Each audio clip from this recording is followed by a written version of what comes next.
Fala pessoal, meu nome é Miguel e esse é o Decode, podcast para a gente decodificar as principais tendências tecnológicas do mundo hoje. Estamos aqui de volta, essa é a quarta temporada do podcast e a gente vai falar sobre metaverso. Se você gostar do que ouvir, não esquece de seguir, clicar no sininho, e se você está no Spotify, dá 5 estrelas porque isso ajuda a gente a chegar em mais pessoas. E se você gostar muito mesmo e quiser financiar o podcast, você pode ser um patrono. E eu vou colocar um link aqui na descrição do episódio que explica isso. Então, tudo certo, vamos lá. Fragmento do artigo Avatares, o Maravilhoso e o Estranho no Second Life, de Laura Graziella Gomes. A existência da possibilidade cada vez mais presente de podermos habitar e viver vidas alternativas, específicas, a partir da tecnologia digital, por meio de avatares em um ambiente imersivo, não é a mesma experiência de um robô ou de um ciborgue, mas guarda com eles o fato de escaparmos da nossa condição exclusivamente biológica e orgânica.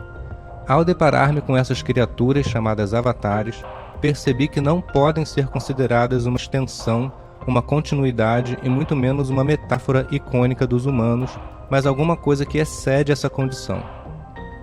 Nesse sentido, a criatura não pode ser pensada como uma representação estável, unívoca da pessoa que se conecta a ela, pois tem uma resiliência em razão da sua condição e seu modo próprio de existência como um objeto técnico gerado nas entranhas de um sistema.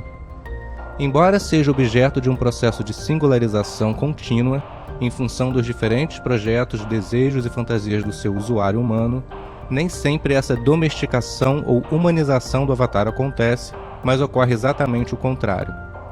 Independentemente das intenções de se fazer uma cópia de si, o próprio processo de singularização afasta essa possibilidade e acaba impondo uma criatura que pode ostentar, mostrar outras possibilidades inesperadas que certamente causarão estranheza, mas que não deixarão de ser também familiares e encantadoras. Laura Graziella Gomes, professora titular do Departamento de Antropologia, do Programa de Pós-Graduação em Antropologia, coordenadora do Núcleo de Estudos da Modernidade da Universidade Federal Fluminense, é bacharel em Ciências Sociais, mestre em Antropologia Social, doutor e pós-doutor em Ciências Humanas, e é habitante e residente do metaverso Second Life há 15 anos, quase 15 anos. E o Second Life é o precursor desses metaversos contemporâneos que a gente está vendo borbulhar por aí.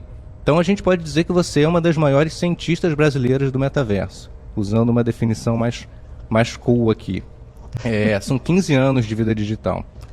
Em 2003, as notícias diziam que o futuro era o Second Life. Eu lembro de matéria no Fantástico, aparecendo na televisão, que todo mundo, iria para lá em poucos anos, mas não foi bem isso que aconteceu. Embora, num certo sentido, essa profecia esteja se cumprindo, o Second Life permanece, continua vivo, sem interrupção, e outras empresas estão criando os seus metaversos. Por outro lado, muita gente se refere ao Second Life como um metaverso que faliu, aquela promessa não se cumpriu, e há uma certa noção de que se não se massificou, se não virou massificado, é sinal que não deu certo. E aí nesse artigo, que a gente acabou de ler aqui um fragmento, Avatares, o Maravilhoso e o Estranho no Second Life, você diz que um dos aspectos que diferencia os metaversos das redes sociais é justamente o fato de não serem massivos, ao contrário das redes sociais. Os metaversos não são feitos para serem usados de forma massificada pelas pessoas. Mas não era nem por aqui que eu queria começar. A gente está agora vendo, desde o ano passado, a mídia de novo prometendo o metaverso como futuro. De novo, matérias nos jornais falando que todo mundo vai para lá, e as empresas, etc. E aí fica parecendo que é essa mesma história de 20 anos atrás, e com algumas ressalvas, Nenhuma Big Tech mudou de nome, para se chamar metaverso, ou algo parecido com metaverso. A gente não tinha tanto capital disponível e nem tanto investimento em tecnologias de ponta, como realidade virtual, inteligência artificial, sistemas distribuídos. A gente não tinha as criptomoedas. E aí eu vou começar essa conversa com 3 perguntas, e você escolhe por qual você quer começar, que são as seguintes. Afinal de contas, o metaverso é um hype de novo ou dessa vez veio para ficar? E por que o Second Life é um sucesso e não um moribundo, como dizem por aí? E o que você está achando do metaverso do Facebook? Bom, eu vou tentar responder 2, porque... bom dia, Muito obrigado pelo convite, Miguel. É um prazer enorme estar aqui conversando com vocês, Decode, né, esse podcast.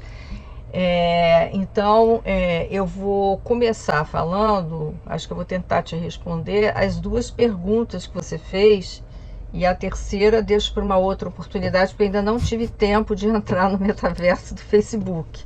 Sério mesmo, quer dizer, ainda não tive a oportunidade de fazer essa experiência, né? Eu vou fazer, estou com várias, enfim, apostas, né, nesse sentido, mas ainda não tive tempo. Bom, do ponto de vista do metaverso, se a gente falar em termos genéricos, né, como um ambiente específico, né, onde acontece determinadas fatos, eventos, enfim, determinadas experiências que são particulares a esses ambientes, diferentemente das redes sociais, eu acho que ele não é só um hype. Acho que é uma tendência, sim. Está se encaminhando para uma existência mais estável a partir daqui, desse momento, por várias razões, né? Então eu vou tentar te apontar algumas dessas razões. Bom, sei lá, em 2003, 2007, você não tinha tecnologia ainda para ter a estabilidade, para os sistemas do metaverso terem a estabilidade que eles possuem hoje. Ficarem 24 horas no ar, sem nenhum tipo de problema, né? Eu me lembro que quando eu entrei no Second Life, em 2007,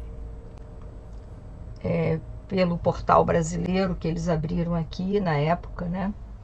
Era uma loucura, porque toda hora eles tinham um problema. O sistema ainda era um sistema beta, né? Então esse sistema só se tornou um sistema estável, deixou de ser beta, a partir de um determinado momento. Isso tem a ver com uma série de avanços tecnológicos que aconteceram. Primeiro, o aprimoramento dos hardware, né? Especialmente das placas de vídeo, que isso é fundamental. Pelo menos no Second Life não dá para você entrar nele sem placa de vídeo e sem ter uma placa de vídeo muito boa. O que faz com que também esse ambiente digital, pelo menos aqui no Brasil, não possa ser massificado, porque é muito caro. Vamos combinar que uma placa de vídeo hoje, ele está custando aqui, pelo menos no Brasil, mais de 3, 4 mil reais. Uma placa de vídeo boa, quer dizer, então isso aí já elimina qualquer possibilidade de massificação, né? Eu acho que isso ainda serve um pouco como parâmetro para outros países. Eu não sei em que níveis, em que patamares, mas eu também acho que não é algo ainda que possa ser tranquilo para todo mundo, né? Então, isso é um aspecto. Também não posso dizer a você que os demais metaversos que estão sendo disponibilizados prescindem ou não, até que ponto eles prescindem ou não dessa tecnologia mais assim, hardware mais hardware, pesado, né? Pesado, né? Isso também é uma questão que eu não sei direito. Então eu vou me ficar mais no Second Life, que eu conheço bem essa parte tecnológica, da engenharia mesmo do sistema. Então eu acho assim, naquela época não dava para ser massivo mesmo, tá? Isso já se sabia que não era possível, né? E o próprio sistema não segurava 24 horas por dia, o que é diferente hoje. Hoje você tem o Second Life 24 horas por dia no ar. Muito, muito, muito, muito, muito raramente tem algum problema dele cair, né? Isso é uma coisa muito, hoje em dia, muito difícil. Há todo um processo de atualização do sistema que é feito, né, periodicamente, mas tem horários específicos, tem regiões específicas. Então as pessoas não ficam inteiramente fora do ar, né? Se, por exemplo, uma determinada região ela for, por alguma razão, ela tiver que ser atualizada, como eles falam, é uma coisa de segundos, e você não fica inteiramente fora do ar. Você vai para uma outra região, fica fazendo uma outra coisa, e aí depois você volta para sua casa, por exemplo. Entendeu? ou para o seu lugar onde você está lá fazendo qualquer coisa. Então isso é uma questão muito interessante, quer dizer, isso foi acontecendo ao longo do tempo, né? E, então, assim, eu acho que quanto mais essa questão técnica seja resolvida, de conectividade, não só do hardware, mas também, aí tem a questão da internet, né? Uhum. Quer dizer, também tem isso, né? Uma internet que exige uma internet boa, Uhum. né? Uma internet, no caso, uma internet veloz, né? De alta Uhum. velocidade. Uhum. No caso do Second Life, mais uma vez, eu me refiro ao Second Life, você carrega tudo. Você não carrega só o que está no seu computador. Aliás, não tem nada no seu computador. Uhum. Tudo está lá dentro. Então, quando você entra, tem que carregar tudo. Uhum. Né? É um negócio como se você tivesse realmente, né, viajado e Se tal. teletransportando. E aí você tem que acessar tudo, não pode. Uhum. Né? Então, isso é uma questão interessante, né, com relação a essa questão de você pensar em massificação, você tem que ver esses aspectos de acessibilidade da conectividade, tanto do ponto de vista dos equipamentos, das máquinas, né, quanto do ponto de vista da própria internet. A internet é um serviço Uhum. oferecido por empresas, Uhum. que muitas vezes não são eficazes, especialmente no Uhum. caso brasileiro. Nós temos muito Exatamente. problema ainda com as operadoras aqui, que não é fácil, né? Uhum. Então, acho que são dois motivos pelos quais eu acho que, no caso do Second Life, fica mais difícil. Pode ser que esses outros metaversos, pela própria conformação sociotécnica deles, pelo menos pelos gráficos que eu vi já, sejam um pouco diferentes, sejam mais leves, porque eu tenho a impressão que os ambientes são muito mais parecidos com os jogos, tenho a impressão, do que com Uhum. o ambiente do Second Life, propriamente dito, tá? Uhum. Isso aí é uma coisa assim que eu tô, né? E Uhum. aí, nesse caso, é um pouco mais, digamos assim, possível, né, essa massificação, Uhum. que foi o que aconteceu com os jogos aqui, né? Hoje as pessoas jogam mais porque elas têm condições de jogarem, né? Então tem LOL, tem Fortnite, tem não sei o que lá, porque não exige a mesma tecnologia que o mundo virtual exige, no Uhum. caso do Second Life, né? Uhum. Bom, a outra pergunta que você me fez, quer dizer, então o hype e a tendência tem essa primeira fronteira que eu acho que é a fronteira tecnológica. A segunda fronteira, eu acho que nós estamos vivendo um momento geopolítico muito especial, né? Em todos os sentidos, econômico, político, cultural. Eu acho que o metaverso, por causa disso, ele tenderá a ser, sim, uma alternativa muito grande. Né? Eu Como acho foi, né, que na pandemia, né? O próprio Second Life, a gente já isso se viu conversando. claramente na pandemia. Isso ficou muito Uhum. claro na pandemia, como que no momento em que houve o distanciamento maior, né, que foi praticamente no mundo inteiro, pelo menos no Ocidente inteiro, como que os mundos virtuais, no caso Second Life principalmente, e outros jogos mais imersivos, como que eles demandaram, né, como eles receberam muita gente. O Second Life, inclusive, foi interessante, porque muita gente havia saído ao longo do tempo, né? E voltou. Uhum. É interessante isso. Muitas pessoas voltaram para o Second Life. Além das pessoas novas que redescobriram o Second Life. Uhum. Então, eu acho que é uma tendência, sim. É uma tendência que vai... E eu acho assim que dependendo do caminhar das questões que a gente está vivendo hoje, que são questões muito críticas, a coisa vai ter que ser resolvida dessa maneira também, né? Uhum. As relações vão ficar muito mais intermediadas por esses ambientes, né? Uhum. Eu estava vendo Isso uma é entrevista uma coisa pessoal minha, uma avaliação que eu já estou fazendo por conta do acompanhamento que eu estou fazendo da questão aí do conflito na Europa, né, que já está havendo umas separações, né, umas regionalizações do mundo, quer dizer, então, sanções para lá, sanções para cá, quer dizer, então você começa a ver que isso vai exigir, para superar isso, a internet vai ter um papel fundamental, como um todo. Eu estava vendo uma. Aliás, desculpa, aliás, originalmente você sabe que a internet foi feita para isso, né? Lá atrás, na Guerra Fria, lá no pós-guerra, ela foi feita para isso, né? Uma situação, inclusive, de guerra total, né? É engraçado. É interessante que essa questão, até essa origem militar bélica da internet, ela retorna agora. Uhum.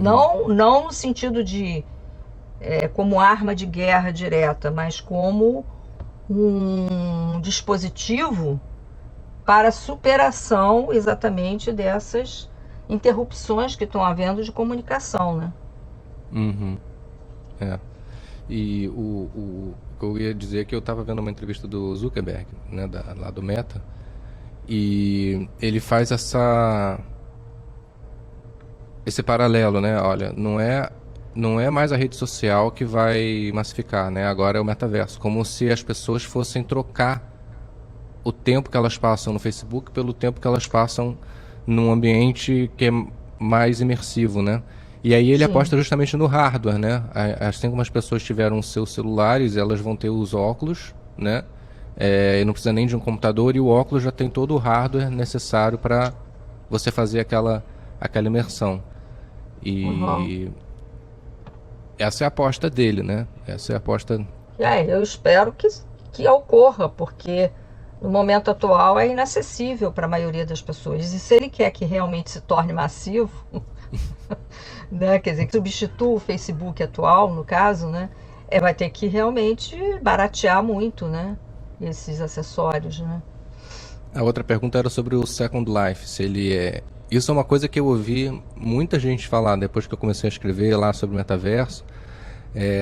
E aí a gente sempre recebo as críticas e passo para você, né? Minha primeira fonte de consulta. E não é nada disso, né?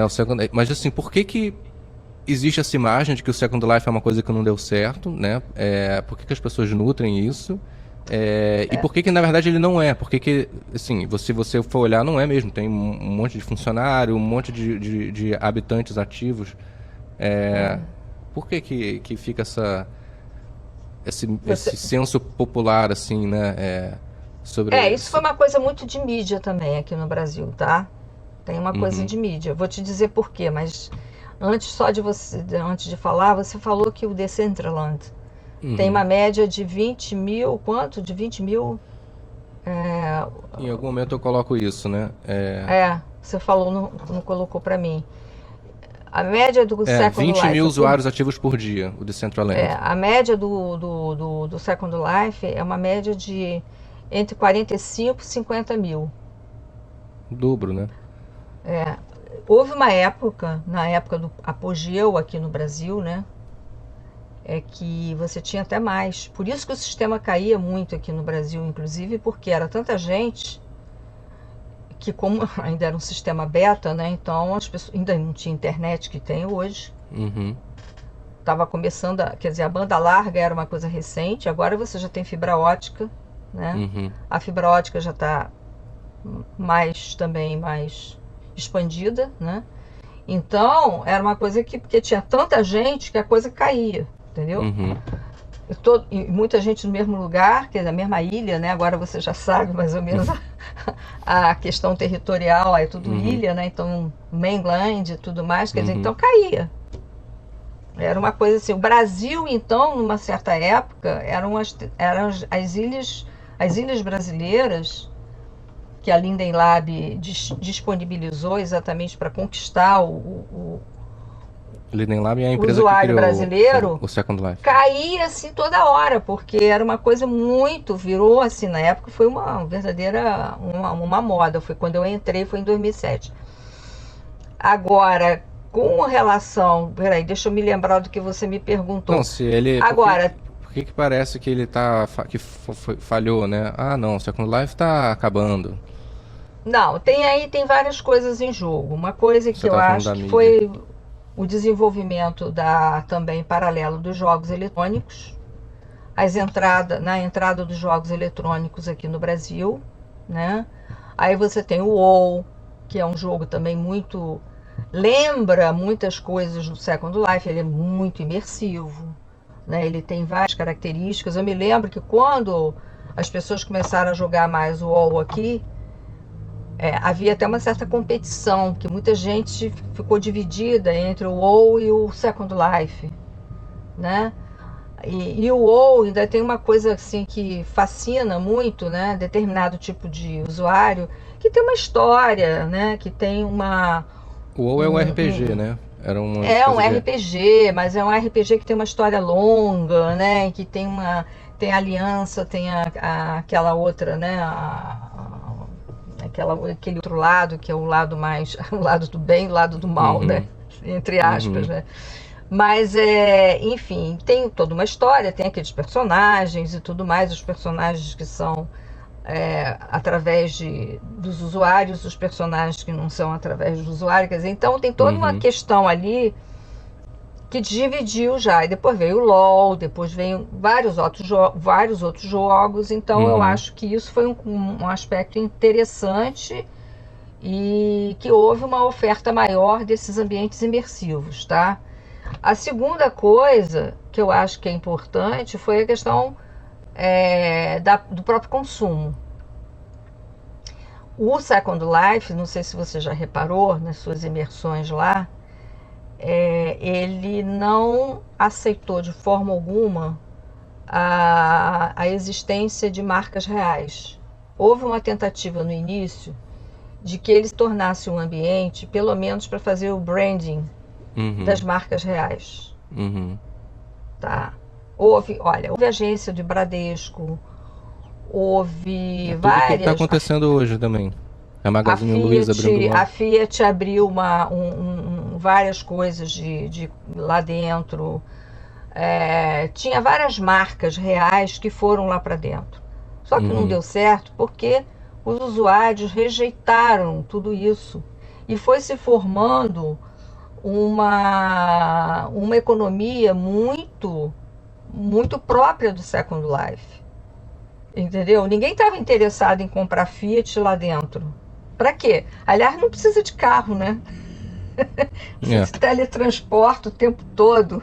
Nem como algo para você usar lá dentro, né? Banco.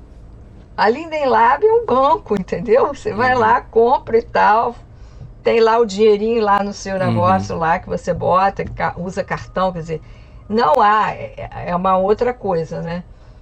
E muita coisa que foi surgindo lá dentro em termos de mercado, de consumo, é nativo, autóctone. Ou seja, você tem tudo lá dentro, tudo que você quer você tem lá dentro, inclusive as cópias todas, né?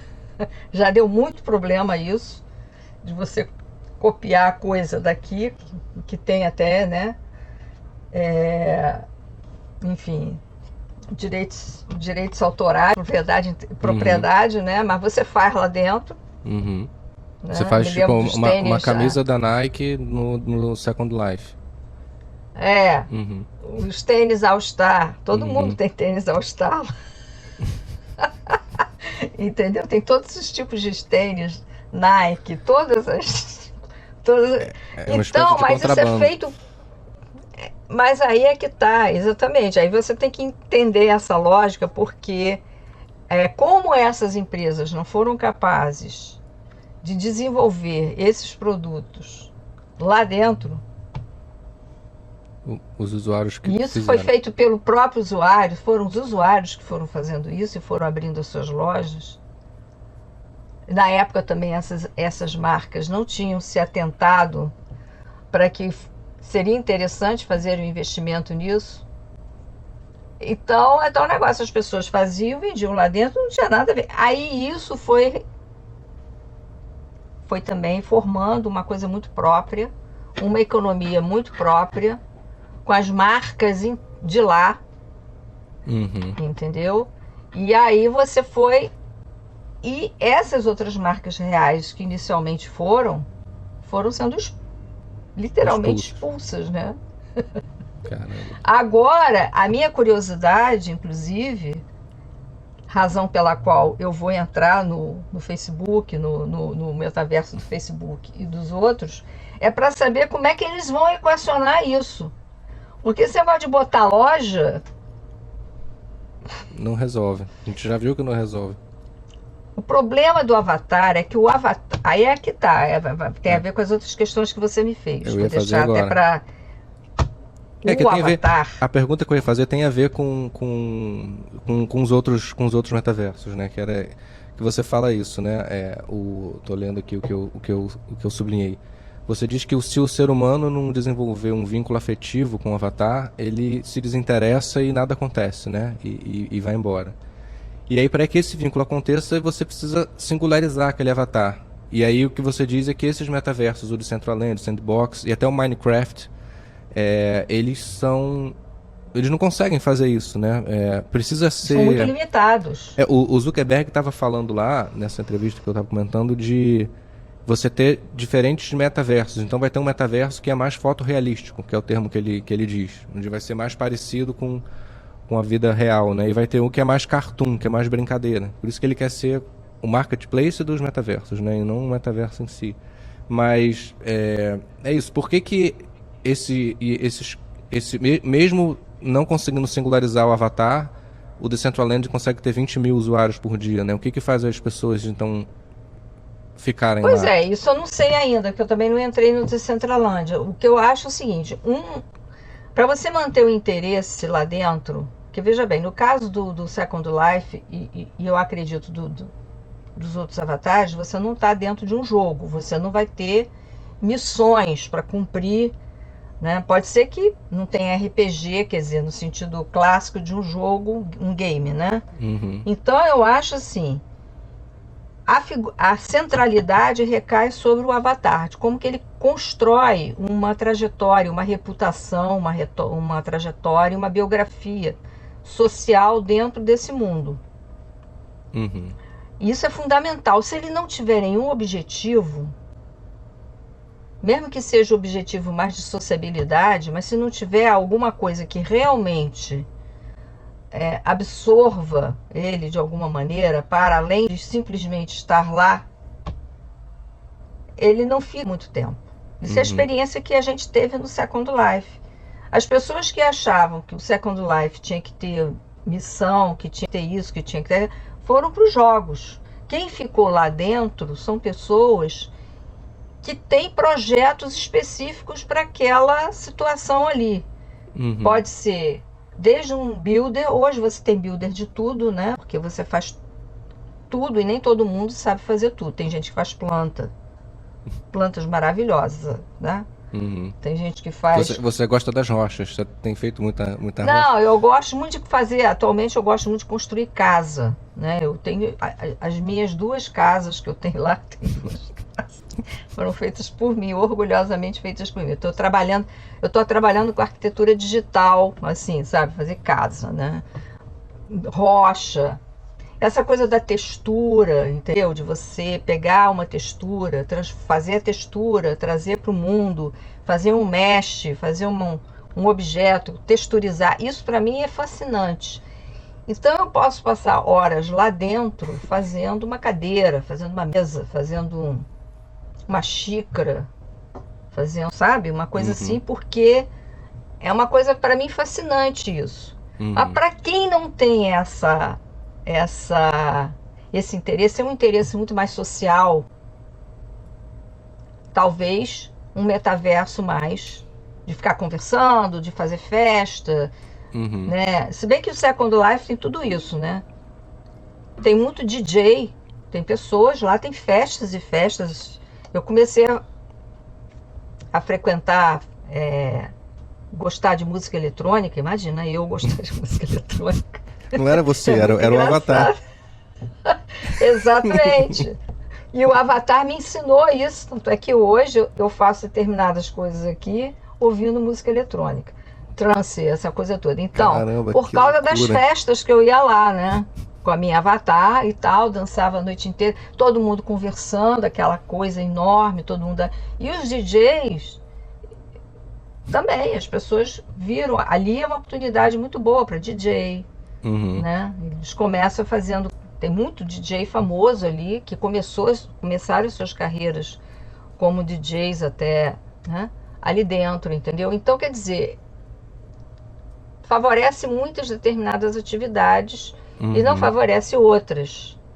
Uhum. Vender carro certamente vai ser complicado. Não faz sentido.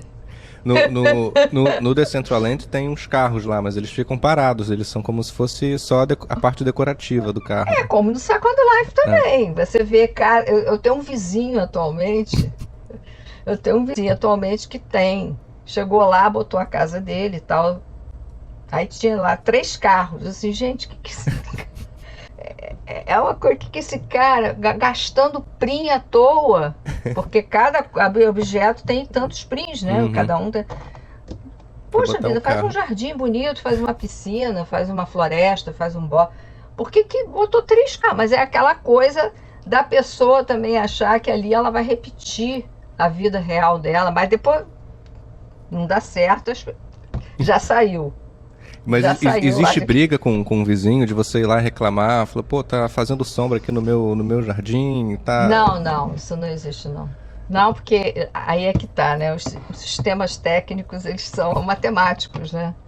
Mas você Se constrói você uma relação aluga. com os vizinhos? Do tipo, quando ele foi lá, você foi lá falar com ele? Oi, eu moro aqui do lado. Não, de forma alguma. Quer dizer, pode até haver uma relação de boa vizinhança, né? Claro, não há, deixa eu te dizer, não há razão para haver briga, para haver confusão. Uhum. Só se a pessoa, o usuário, o avatar for problemático propositalmente. Uhum. Mas não há nenhuma condição técnica que favoreça isso. Uhum. Do ponto de vista da. Porque primeiro que você, no seu sistema, você tem todas as condições de isolar a pessoa. Uhum. E de Não você deixar ela ficar ali entrar. nos. É, tem, sabe, tem Uhum. tudo. Então ela não nem entra no seu terreno. Uhum. Você não consegue entrar no terreno. Só se a pessoa clicar lá no navegador, lá tem um dispositivo. Uhum. Deixa entrar todo mundo? Não, Uhum. não deixa entrar, então ninguém entra. Isso Uhum. aí não falha, é matemático, Uhum. é algorítmico, Uhum. entendeu? Você vai clicando, você vai configurando o seu navegador no About Land, quando você, né? About Land, quando você aluga uma terra, né? Você configura aquilo para construir o seu conforto próprio. Se você quer chamar pessoas, tudo bem, você pode fazer um jardim, as pessoas entram, deixar. Quando eu tive uma ilha inteira, uma ilha estate, né? Não sei se você sabe o que significa uma ilha estate, é uma ilha Grande. grande e completa, né? Com todos os 15 mil prims, né? Eu Prim é tive como se essa ilha fosse durante a metragem, assim. Prim é... 60 mil Uhum. metros, Uhum. alguma coisa nesse sentido. Quando eu tive essa ilha, e tive ela durante muito tempo, porque era uma época que o dólar estava mais barato, né? A gente podia pagar de uma forma mais razoável, a gente não estava nessa loucura de inflação que a gente está agora, e que eu fiz até um mapa do Brasil. A minha ilha tinha a forma do mapa do Brasil. Era muito bonita a ilha. Era realmente um mapa do Brasil recortado. Foi até um amigo meu que fez para mim. Foi recortando e a gente, né? Você foi recortando E com eu. montanha, lago, rio? Não, era mais ou menos plano, mas a gente botou. E aí eu decidi que eu ia fazer uma floresta. Era tudo floresta. Então fiz uma floresta tropical. Aí tinha lá eu fui colocando coisas que criavam relevo, né? Uhum. Ficou muito bonita, ela durou durante muita gente. Então é assim, o que eu fiz? Eu abria, fechava, abria, fechava, abria, fechava. Então eu tinha um grupo, né? Então tinha determinados momentos que eu abria. Assim, olha, a Lilia vai estar aberta, aí a gente fazia algumas atividades lá dentro de cultura brasileira, né? Eu criei um grupo chamado Cultura Brasileira e fazia algumas coisas lá dentro. Eu criei 3 instalações sobre o Brasil, tá? Ao longo da minha trajetória lá dentro eu fiz muita coisa. Fiz uma instalação que era uma tribo indígena e uma aldeia sertaneja, que era também visitada bastante pelas pessoas, porque ela é pública, eu coloquei ela pública. Mas quando você fala que fez uma tribo indígena, você dá no seu artigo, você dá o exemplo das sereias, né? Você meio que permitia os avatares, eles tinham que se fantasiar, se vestir de índio para Não, entrarem? entrava quem quisesse, entendeu? Eu criei 2 personagens para mim, daí que começaram a surgir os meus alternativos. Um era um indígena masculino e uma indígena feminina, Que eram... Ubirajara e Iracema. E era muito engraçado. Posso contar uma história engraçada? Porque eu dividi essa ilha, era uma ilha inteira, e eu dividi essa ilha pela metade, eu dividia ela com uma outra ilha de RPG baseado em Guerra das Estrelas. Tinha aquele pessoal do Nabu, daqueles seres, tinha um elefantezinho rosa, aquelas coisas, aquela mitologia toda. Do Guerra nas Estrelas. Era muito engraçado. E naquela época, como eu deixava público, muitas vezes esse pessoal do RPG, que gostava muito da minha ilha, achava a minha ilha muito legal,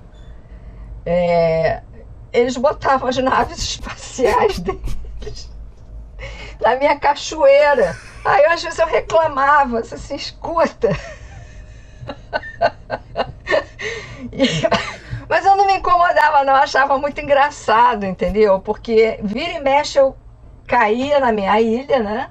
No meu lugar, na minha terra, e tinha lá um monte de nave espacial, uns bichinhos assim, uns monstrinhos, né? Assim. E aí eu achava engraçado. Aí um belo dia eu me lembro que eu entrei como índio, indígena, né? Ubirajara. Ubirajara, entrei como Ubirajara. E aí tinha um garoto, o usuário era um menino, era um garoto, era um jovem, um adolescente, digamos assim, americano, né? Via de regra americano, que estava lá com um negócio, o avatar dele, né? E tal, bem assim, dentro daquele Guerra universo, nas Estrelas. né? Guerra das Estrelas e tal. E aí ele achou super divertido brincar com o índio. Ah, rapaz! E aí era eu com meu arco e flecha e ele com o laser. Aí depois eu pensei, agora eu tenho que sair que eu vou trabalhar, né? Tudo no chat, que as pessoas não falam lá, né? Oralmente é muito raro. A oral é só quando você realmente já tem uma relação mais próxima com o outro avatar, né? Eu falei assim, falando em inglês, aquele meu inglês digitando assim, bem assim, olha, tem que sair porque eu vou trabalhar. Ah, não sei o quê. Entendeu? Ou seja, então essas coisas, essas relações existem sim, claro, de vizinhança, existem inclusive comunidades e tal, quer dizer, isso. Agora, existem brigas, isso também existe muito conflito, isso aí não tem problema nenhum, mas isso existe em qualquer lugar, né? Qualquer lugar, conflito não então tem, já teve, no sim. metaverso não aconteceu. Isso que você está falando, você deu esse exemplo do cara que, ao invés de fazer um jardim, fez uma garagem. Isso poderia acontecer no mundo real também. Você falar com o teu vizinho, aí a gente nos dias de hoje, né? o cara cimenta tudo, né? Não tira tem todas uma as grama. plantas, não tem uma grama, entendeu? Aqui a gente está careca de ver isso, né? Então eu acho que não é tão assim fora do comum, né? Tem uma outra coisa que você fala no artigo que me marcou, que é a questão você fala que não é o avatar que é humanizado, também tem uma avatarização do humano. E aí, sim. Acho que dá alguns exemplos a gente até conversou, né, algumas vezes sobre isso, né, de você ter tido insights porque você estava com aquele avatar. que se você Sim, estava com claro. outro. Eu acho que é legal ter exemplos Isso tem a disso. ver, isso tem a ver também com a questão dos alternativos, né? Porque, veja bem, quando você começa, quanto mais você desenvolve esse vínculo com o seu avatar, que começa com o seu avatar, e aí você cria o engajamento com o ambiente, você cria um engajamento no ambiente por conta do vínculo que você estabelece, um vínculo de amor, de afeto, né? Você começa a cuidar do seu avatar, né? Você começa a embelezar ele, você começa a aperfeiçoar, tirar ele daquela aparência noob, né? Daquela aparência genérica, né? Que você falou mesmo que essa roupa horrorosa, não sei o que, tá. Então, no que você começa a cuidar dele, a questão do cuidado, né? Só que é um cuidado ali no caso muito estetizado, ele se torna objetificado através da estética, né? Mas é um cuidado afetivo. Você está amando aquele, né? Você está Aquela criatura. realmente aquela criatura, né? Como você faz com o cachorrinho, Uhum. como você faz com, né, e tal. Muito bem, no que você começa a fazer isso, você começa a criar uma relação de agência muito forte, né?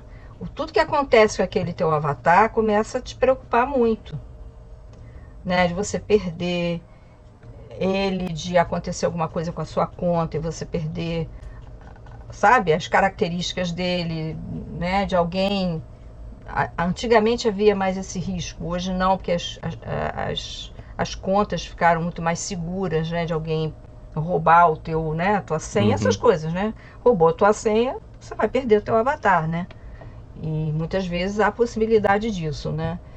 Então, isso dá assim, uma preocupação muito grande, né, nas pessoas. Eu me lembro que numa época em que o sistema ainda era muito instável e que aconteceram algumas coisas com certos avatares por conta dessa instabilidade, o sistema ainda era aberto e tudo mais. Pessoas que tinham investido muito no avatar, quando acontecia alguma coisa que esse avatar se perdia por alguma coisa, às vezes acontecia isso, né? Agora não acontece mais.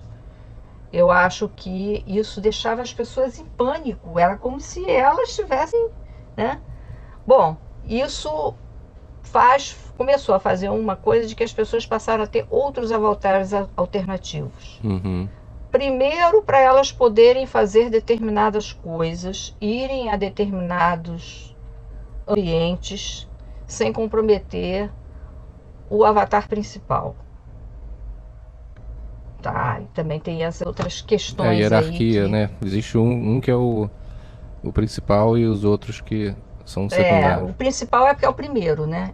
É o com que você abre a conta. Não que ele seja o principal para você, tá? Depois o principal pode passar a ser o alternativo e o principal para a Linden Lab passa a ser o principal da Linden Lab passa a ser alternativo e o outro que você fez é o que você, né? É, o Isso aí principal é o que tem também o cartão, é o que você pode comprar coisas.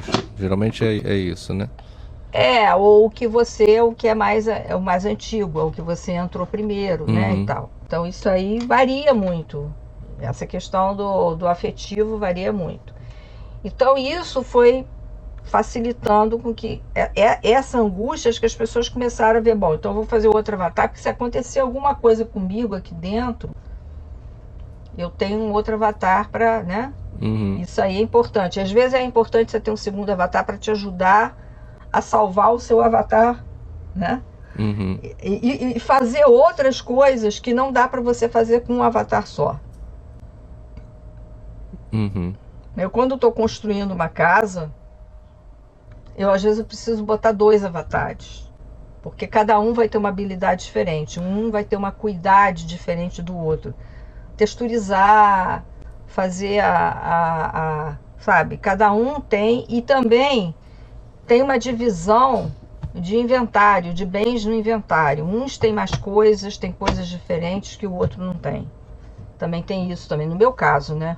Uhum. Porque essa coisa de você organizar inventário é um negócio muito complicado, ainda mais um inventário de uma usuária, como você disse, que tem uma vida digital intensa e que já está naquele mundo há 15 anos. Eu tenho muita coisa, né? Então, o meu inventário como avatar principal já está muito lotado, está muito carregado. Então, eu distribuo certas coisas para outros avatares, para ficar, né? Então há uma divisão de trabalho, há uma divisão de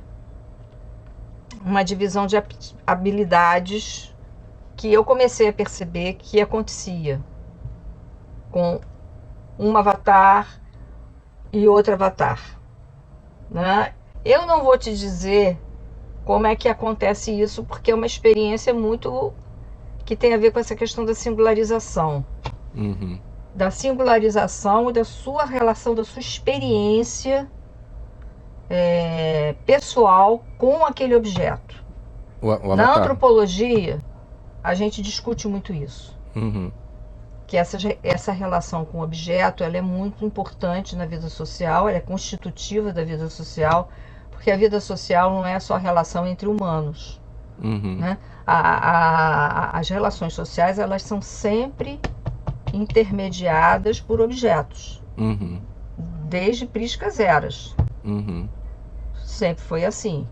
Mesmo que não fossem objetos artefatos, já eram objetos que eram considerados importantes para a existência daquele grupo. Então não tem essa história de que relação social é só quando você está falando de humano para humano.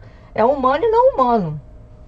Uma pedra para um primitivo lá, sei lá quantos milhões de anos atrás, já era que ele pegasse aquela pedra tivesse um uso para ele, era um objeto. Não era mais uma pedra, entendeu? Há uma transformação entre pedra e um objeto que eu vou usar como um artefato até, né? Como aconteceu com um determinado período, né? Pedra lascada, pedra não sei o que e tal. De qualquer forma, ali dentro você tem muito isso, é onde você mais enxerga isso, de um ponto de vista contemporâneo, claro, o valor dos objetos na nossa vida. Né? Quando eu percebi muita coisa, né? Eu como estudo consumo também, eu percebi muito isso, porque eles te facilitam certas coisas. E aí tem particularidades, tem peculiaridades que aquele objeto te dá, que o outro objeto não te dá, entendeu? No caso do avatar, isso é muito visível, é claríssimo que o físico, a aparência, a forma como você apresenta, dependendo de como você se apresenta, a situação social muda. Por exemplo, eu tenho avatares masculinos, claro. Aliás, basicamente todo mundo lá tem avatares contrários àqueles do seu gênero original. Evidentemente que eu tenho avatares masculinos. Quando você está com um avatar masculino, independentemente de você ter problemas de gênero ou não estou nem falando nisso, e que você assume, você coloca um corpo mexe masculino, você coloca um rosto masculino, tal, esse cara, né? E também o HUD, né? Porque isso é muito interessante, eu não sei se você chegou a ver, né? As pessoas têm movimentos, sim. Os avatares lá têm movimentos bem sofisticados atualmente, né? E está se sofisticando gestos, cada vez gestos mais. Com braço, de dança. Masculino e feminino, né? Há uma mudança em você que está do outro lado da tela. Porque você começa a poder fazer coisas, você se coloca num, você sabe, há uma espécie de um deslocamento, né, que você faz consigo mesmo, e aí você começa, é muito interessante você se colocar, né, que eu acho que é a experiência, né, que todo mundo deveria ter, até pra gente parar com essa história dessa confusão de gênero, é que nós temos, né, a possibilidade de performar isso. Só que a gente trava por conta da nossa socialização binária, né? Que é muito binária, rigidamente binária, né? Então a gente não tem essa chance de ver isso, a não ser em momentos muito especiais. No caso, o carnaval, que aí os homens brincam de se vestir de mulher, mas é uma coisa muito grotesca, muito, né? Assim, né? Então há um deslocamento. Aquilo que eu chamo nesse ensaio e em outros ensaios, acho que eu também falei sobre isso, sobre a questão da divergência identitária. Eu ia fazer exatamente essa pergunta. Que A divergência identitária. A gente conversando, Oi, você já pareceu assim até meio irritada, né? Uma coisa assim, não, o que o Facebook quer é acabar com a divergência identitária, eles querem a convergência identitária. Então, o que é a convergência identitária e por que o Facebook quer acabar com ela? Não é que ele quer acabar com ela. Não é bem assim, nesse sentido assim, tão peremptório. É a forma como o sistema se organiza, né? Quer dizer, as redes sociais, elas operam, pelo menos o Facebook opera pela questão da convergência. Quem é que está lá no meu perfil? Eu tenho que botar o meu e-mail, né? Os dados, né, geolocalizados, a Laura Grazela Gomes, tal. Então, eles não aceitam, por exemplo, os avatares. Pelo menos não aceitavam. Você não pode abrir uma conta no Facebook que não seja vinculada a alguma identidade real, né? Exatamente. Então, por exemplo, o Orkut permitia. Uhum. Por isso que as pessoas têm muita saudade da minha geração, tem muita saudade do Orkut. Porque o Orkut você tinha comunidades inteiras do Second Life, todo mundo com avatar. Eu tinha um perfil do nome da minha avatar principal. Uhum. Então eu tanto entrava como Laura Graziella, como entrava com o nome da minha perfil, da minha avatar principal. Então, quer dizer, não havia esse problema. Quando chega o Facebook, há o problema. E ele, inclusive, impede você criar uma conta, mesmo que seja uma conta principal.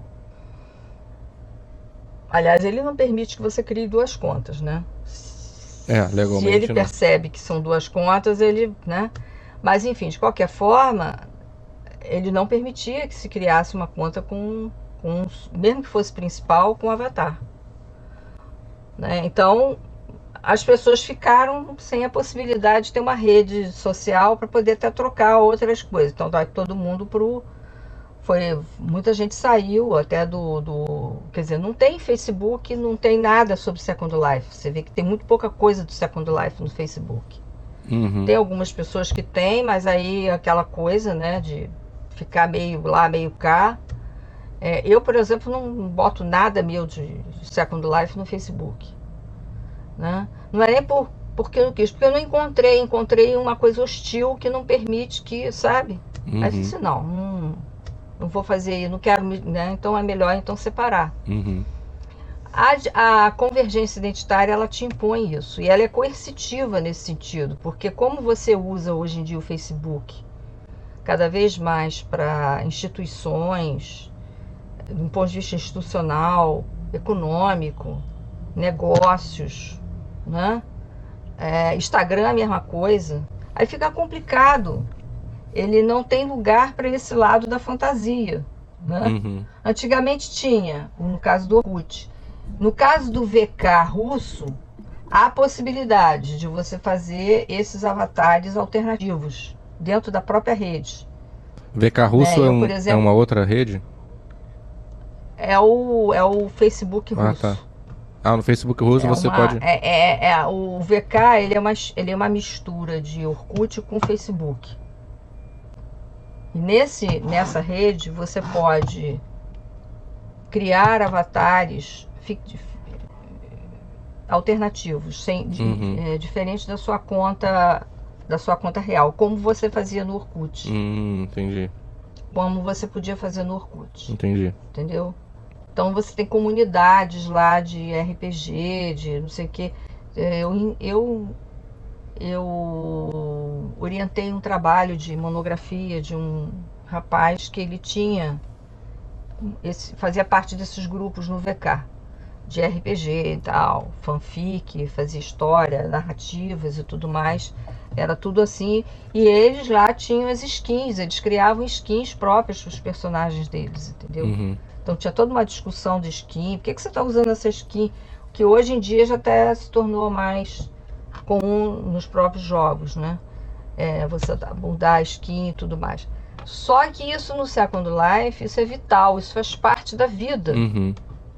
Você mudar de pele, você mudar de cabelo, não sei quantas lojas de cabelo você deve ter. Quantidade de loja de cabelo no Second Life é impressionante. Quantidade de marca de cabeça, de pele, tudo quanto é jeito. Uhum. Você pode ter as aparências, eu vou te dizer, você praticamente é similar à vida real. Só que na vida real você não muda mais, né? Lá você pode, assim, 3 vezes ao dia você está com uma aparência totalmente diferente. Uhum. Porque se você muda o shape, se você muda a sua skin, se você muda... Você pode ser uma... Tá lá o teu nome, as pessoas vão te identificar, mas ninguém vai te estranhar por causa disso. Agora você tá assim, agora você tá com cara de chinês, agora você tá com cara de... Quer dizer, não tem negro, branco, quer dizer, as pessoas têm um processo muito forte lá também de mistura, né, de padrões estéticos hoje em dia. Isso é uma coisa muito interessante que aconteceu no início, quando eu entrei, pelo menos, 2007, e o Second Life só tinha 4 anos, a maior parte dos avatares eram caucasianos. Então havia uma questão étnica, racial muito forte. Depois, com o aumento da população e a diversificação, né, Europa, Brasil, especialmente Brasil, houve um processo de etnificação muito grande. Então hoje você tem todas as tonalidades de pele, raciais, e você pode criar também através do shape, né? Você pode criar um rosto negro, por exemplo. Aí você coloca uma pele, uma skin negra, vai se tornar um negro. E aí a tua experiência com esse avatar, na medida em que você coloca esse avatar e começa a frequentar lugares, você começa a ver que é interessante a resposta que você tem, sim ou não. E é o que acontece, é isso comigo. Quer dizer, com a experiência da divergência identitária, eu comecei a passar a ver, mas que interessante, eu aqui como rapaz, interessante eu aqui como uma moça jovem, porque a única coisa que eu acho interessante, que eu escrevi até um texto sobre isso, é que não tem, a questão do velho não é tratada, o envelhecimento não é tratado. Um avatar, ele não muda nunca, se você não mudar as roupas dele. E não há também uma representatividade, aí vamos falar de representatividade, né? Porque os próprios criadores poderiam ter feito isso, né? Mas então existe um viés ali neotênico muito grande. Quer dizer, o que é o neotênico? Você conservar, manter, preservar. O preconceito não é racial. O preconceito é muito mais etário do que propriamente racial. Isso me chama atenção. Isso foi uma das primeiras coisas que eu escrevi, foi até sobre isso. Porque todo mundo é jovem. Raramente você vai encontrar uma loja que vai vender uma skin de pessoa idosa. Quando tem isso, é muito grotesco, muito caricatural. É quase como se fosse uma fantasia. Interessante. Se você pegar a ideia de que há um realismo muito grande nas skins, né? Um realismo que eu diria quase que fotográfico. No nível desses jogos todos de tiro, né? Que tem. É muito realista mesmo. Muito realista e tal, e as peles muito bem feitas. Tem agora essa coisa do mesh, tem a coisa do o HD, né? Tem até os poros. Você pode botar a pele mais oleosa, pode botar a pele mais seca. Porque tem umas coisas assim super interessantes.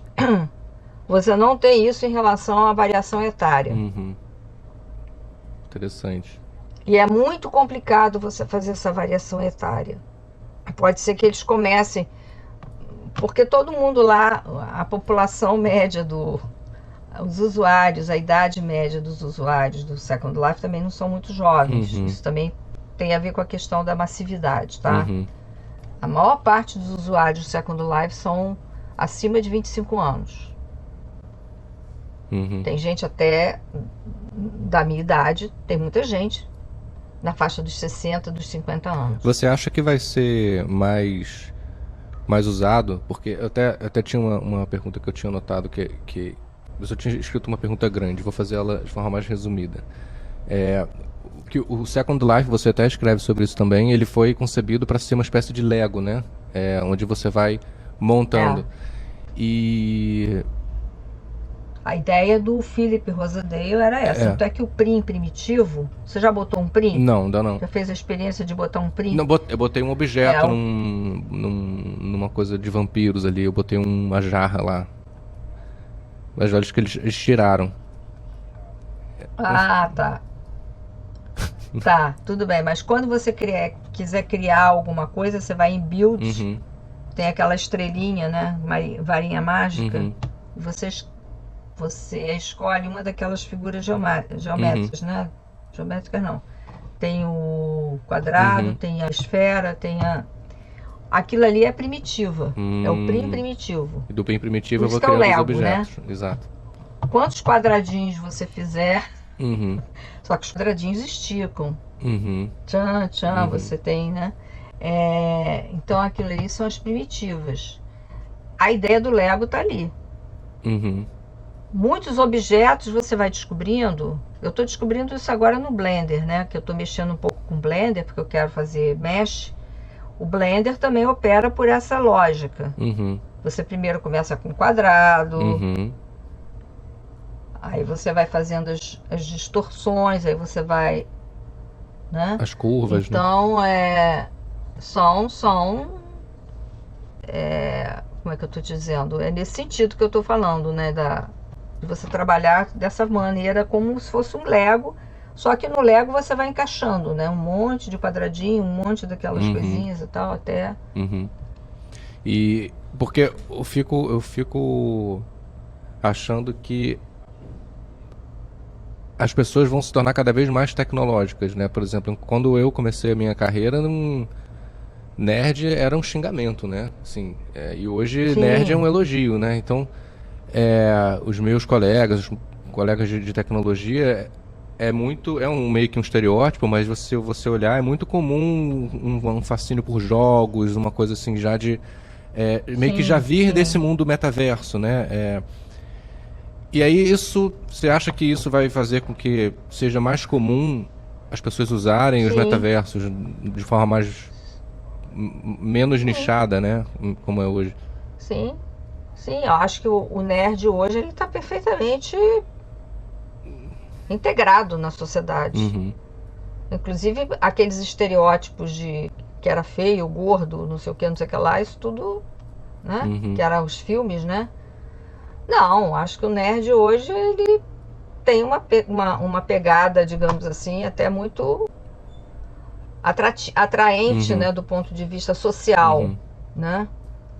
E eu acho que inexoravelmente isso vai ter um apelo muito forte, né? Eu acho que não tem jeito, né? Talvez não com esse radicalismo todo que você viveu na sua época, que era muito mais complicado, né? Mas cada vez mais se tornando uma coisa...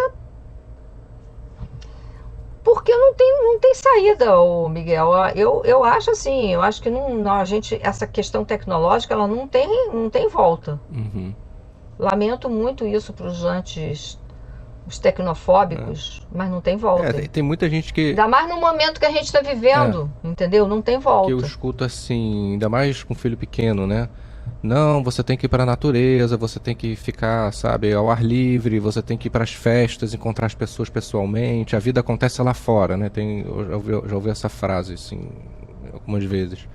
Mais ou menos. Pois é. Não só, né? Eu acho assim, uma coisa não exclui a outra.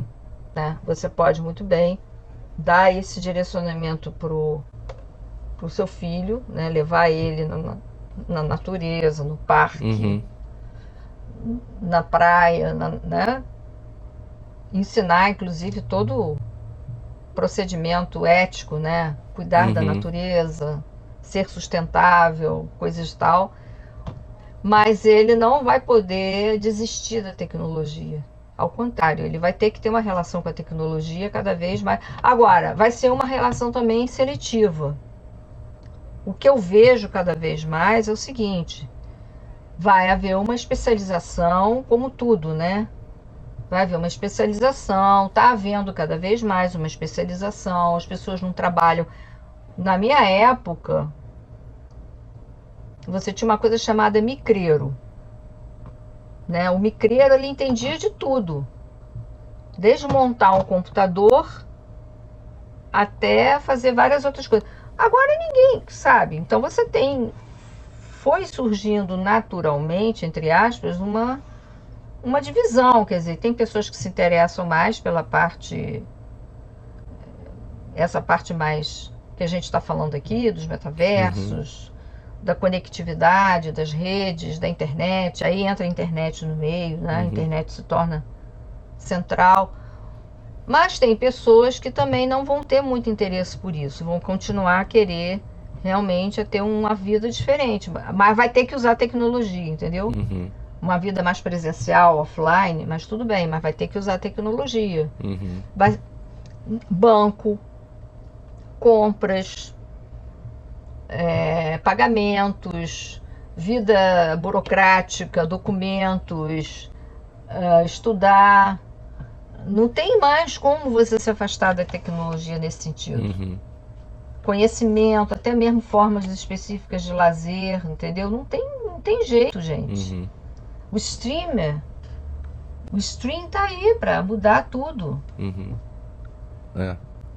O cinema, tudo bem. Você vai querer ir ao cinema também, porque o cinema é um lugar legal, você vai com os amigos e tal. Mas o stream tá garantido. E o entendeu? Ainda mais em épocas de pandemia, que você não pode sair de casa, quer dizer... E o metaverso é mais uma dessas... É mais uma coisa que vai ficar assim como o streaming, vai ter o metaverso, né? Como mais uma forma, né? E no caso do Facebook, no caso do Second Life, você pode ter uma tela lá de Google e assistir o seu YouTube lá de dentro, o teu avatar. Ainda não experimentei me conectar pelo Netflix, talvez não dê ainda para conectar no Netflix. Mas eu, quando boto a tela, eu me conecto pelo YouTube, eu vejo coisas pelo YouTube lá dentro. Sento na minha cadeirinha, a minha avatar e tal. Quando você assisto um monte de coisa. Você tava falando da relação com o avatar, e uma coisa que é você... Quando você se veste se assume aquela posição daquele avatar, você tem ideias que vestindo, né, que com outro avatar você não teria. Você estava falando disso. Sim, exatamente. Eu acho que é por causa disso. E aí você entra até numa coisa da psicanálise em algum momento lá no artigo, né? Dessa coisa entre o estranho e o familiar, que são conceitos distantes, mas que ficam muito juntos no metaverso. Eu queria que você falasse um pouco disso também. Bom, isso aí foi o Dr. Freud que me...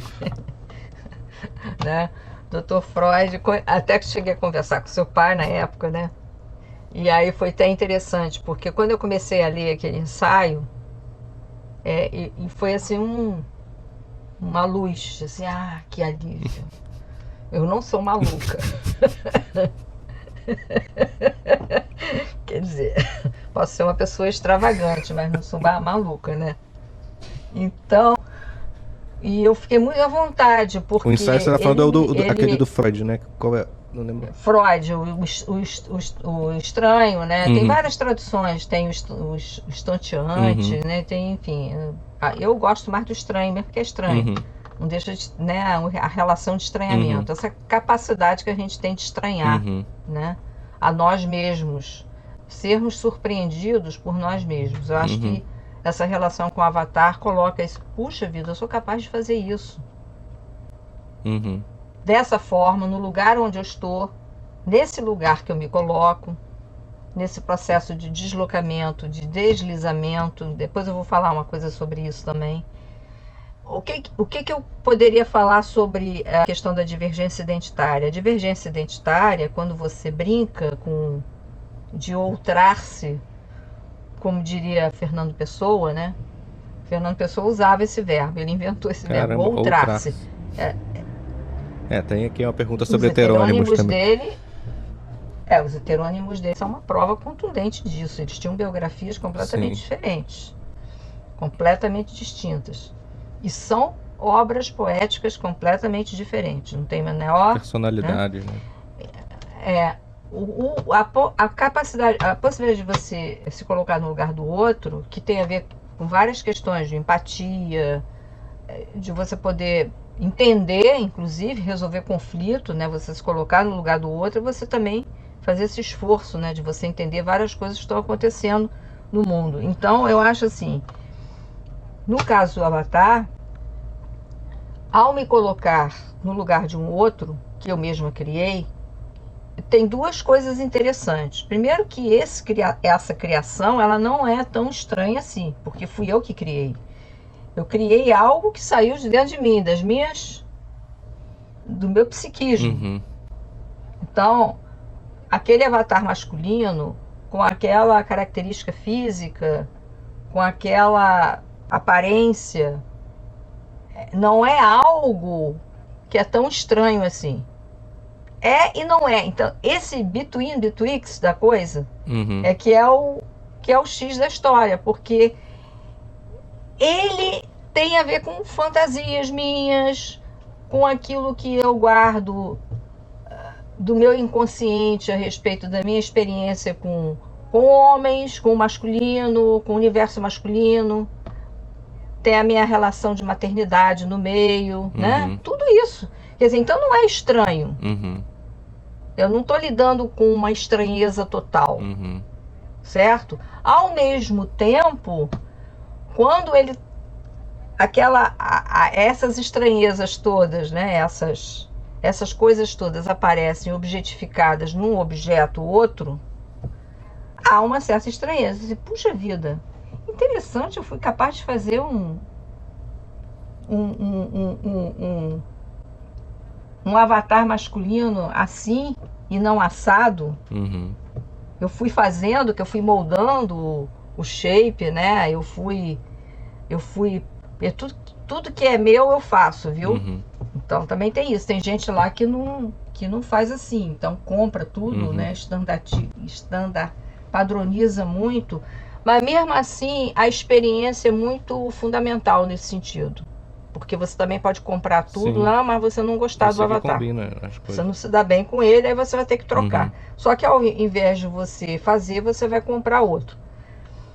Mas assim, eu como fiz tudo meu, todos os meus avatares são feitos por mim. Eu só compro as coisas básicas, né? Claro, também não sei fazer mesh ainda, não sei. Mas eu singularizo tudo, né? Então, eu fui fazendo coisas que ficaram, próximas do que eu gostaria, mas ao mesmo tempo estranhas. Mas assim, há uma identidade sem haver uma identidade total, quer dizer, há uma referência, que eu sei que aquilo ali tem a ver com os meus desejos, fantasias, todo aquele resíduo psíquico, que eu acho que isso é muito interessante. Quando você se conecta, a minha tese é essa, quando você se conecta no mundo imersivo, que você usa essas figuras, essas personagens, há um deslizamento de material, de conteúdo psíquico. Isso aí é uma coisa, eu acho que é uma coisa que os próprios psicólogos admitem, a psicanálise admite, quer dizer, você, seja qual for a figura, você tem um deslizamento de alguma coisa sua que vai junto. Você pode não estar muito consciente dela. Entendeu? Você vai descobrindo isso aos poucos. E se você é uma pessoa que minimamente está familiarizada com essa questão, que você fez análise, porque você conhece um pouco a literatura a respeito, as referências e tal, você fica muito mais atenta, né? Que é o meu caso. Uhum. Eu, quando era muito jovem, eu fiz psicodrama. O psicodrama foi a minha terapia que eu fiz, tá? Eu fiquei durante uns 2, 3 anos fazendo psicodrama direto. O psicodrama é um RPG, só que é um RPG, um setting analítico, né? No caso, o analista, porque tem que ter uma formação, inclusive, freudiana, também, ele é o diretor. Mas o que vai se desenrolar ali dentro tem um caráter performático e dramatúrgico. A eficácia da terapia, ela se coloca dessa maneira. Quanto mais você conseguir performar o teu sintoma, melhor você vai lidar digamos com assim, ele. o teu sintoma, né, o teu problema, né, de uma forma performática, melhor para você. Porque aí os teus companheiros, no caso, os teus pares ali, né, que era em grupo que eu fazia, te ajudam. Né? Eles são os seus você usa inclusive quando você está no centro, né? Quando você é escolhido, né, para fazer a sua performance, você escolhe os outros, né? Um vai ser o pai, o outro vai ser a mãe, o outro vai ser o filho, vai ser o marido, né? Dependendo do problema que está sendo ali dramatizado.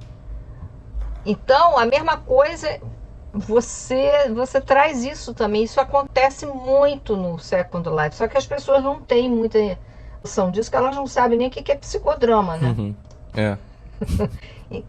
Então, por isso que eu levei esse material, essa discussão do Freud para lá, porque você tem isso. Mas também tem a questão da literatura, que é muito importante, que também trabalha com isso. Os mitos, né? Isso a gente ia entrar até na... Todo mundo que leu história, contos de fada, entendeu? Que leu literatura fantástica, maravilhosa, já... Essa geração toda do Harry Potter, que todo mundo, né, inclusive se coloca, eu sou fulaninha de tal, eu sou cicraninha, essa coisa do shipper, né, Gente, isso tudo a coisa do fansite, toda essa cultura que se estabeleceu a partir dessa literatura, o Senhor dos Anéis, né, e vai, desde o início dos contos de fada, tem a ver com isso. Você se identifica.